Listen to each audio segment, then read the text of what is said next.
ٹوٹا جو سینہ شب تارے السد سے، اس نور اولی کا اجالا تم ہی تو ہو۔ اجالا، روشنی، شب تار، اندھیری رات، السد خلقت عالم سے پہلے عالم ارواح میں خدا تعالیٰ کے حضور اس کی الوہیت کا قول و قرار۔ اس شعر میں شاعر نے قرآنی آیت السد بربکم کی طرف اشارہ کیا ہے۔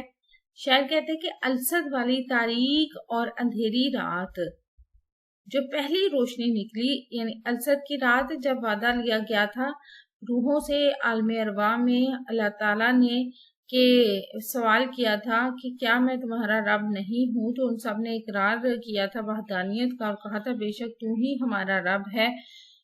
تو اس وحدانیت کے اس اقرار کے ساتھ ہی جو پہلی روشنی وحدانیت کی نکلی، اس کا جو اجالا ہے وہ آپ صلی اللہ علیہ وسلم کی ذات ہے۔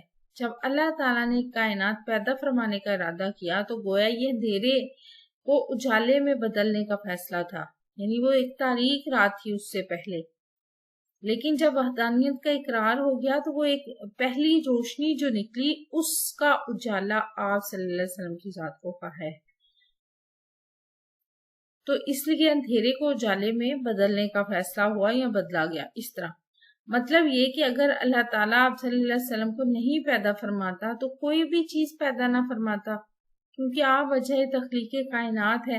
شاعر یہی کہنا چاہ رہا ہے کہ آپ صلی اللہ علیہ وسلم کی پیدائش کے نور سے ہی ہر طرف تخلیق کا اجالا پھیلا، یعنی آپ ہی کی وجہ سے ہمیں بھی پیدا کیا گیا، آپ ہی کی وجہ سے کائنات پیدا کی گئی، یہ روشنیاں، یہ رنگینیاں، یہ زندگی، یہ نعمتیں سب آپ کی وجہ سے ہیں۔ شعر نمبر 6، جلتے ہیں جبرائیل کے پر جس مقام پر، اس کی حقیقتوں کے شناسا تم ہی تو ہو۔ شناسا، جان پہچان والا، واقف کار۔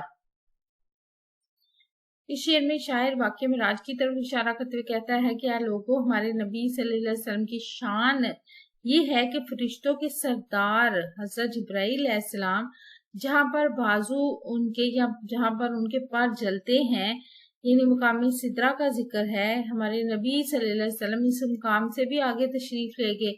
جب حضرت جبرائیل علیہ السلام سدرۃ المنتہا پر پہنچے یا ٹھہر کے تو آپ نے فرمایا کہ آگے نہیں جا سکتا، یعنی حضرت جبرائیل علیہ السلام نے وہاں پہنچ کر حضور صلی اللہ علیہ وسلم سے فرمایا کہ میں اس سے آگے نہیں جا سکتا، کہ اگر میں اس مقام سے ذرا برابر بھی آگے گیا تو میرے سارے پر جل جائیں گے، کیونکہ سدرۃ المنتہا کے بعد اللہ تعالیٰ کے خاص جلوے ہیں جنہیں میں برداشت نہیں کر سکوں گا۔ شاعر نے یہاں پر اصل میں صنعت تلمیح استعمال کی ہے، اس کے علاوہ صنعت تجنیس بھی واضح ہے۔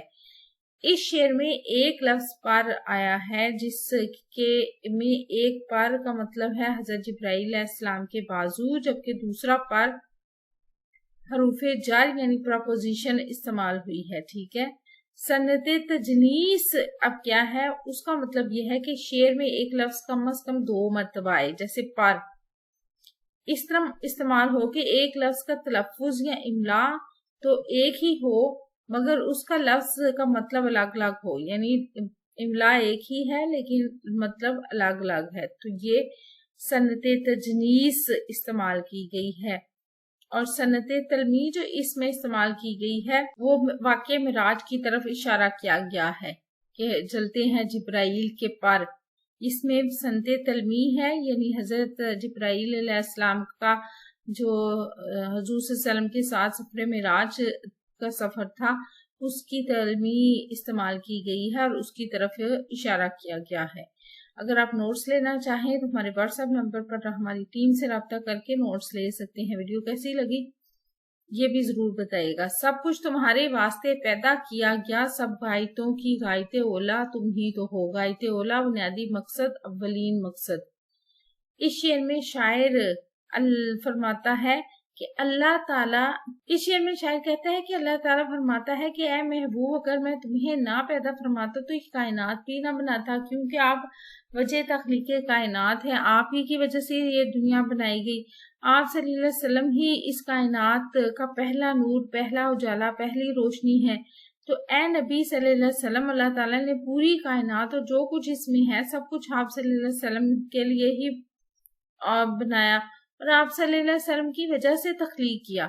یہ کائنات صرف اور صرف آپ صلی اللہ علیہ وسلم کے لیے ہی وجود میں آئی، تو ہم بھی آپ صلی اللہ علیہ وسلم کی وجہ سے زندہ ہیں یا زندگی گزار رہے ہیں۔ اے اللہ کے رسول صلی اللہ علیہ وسلم، آپ اس کائنات کے گلشن کے حسین پھول ہیں اور سب سے حسین پھول ہیں۔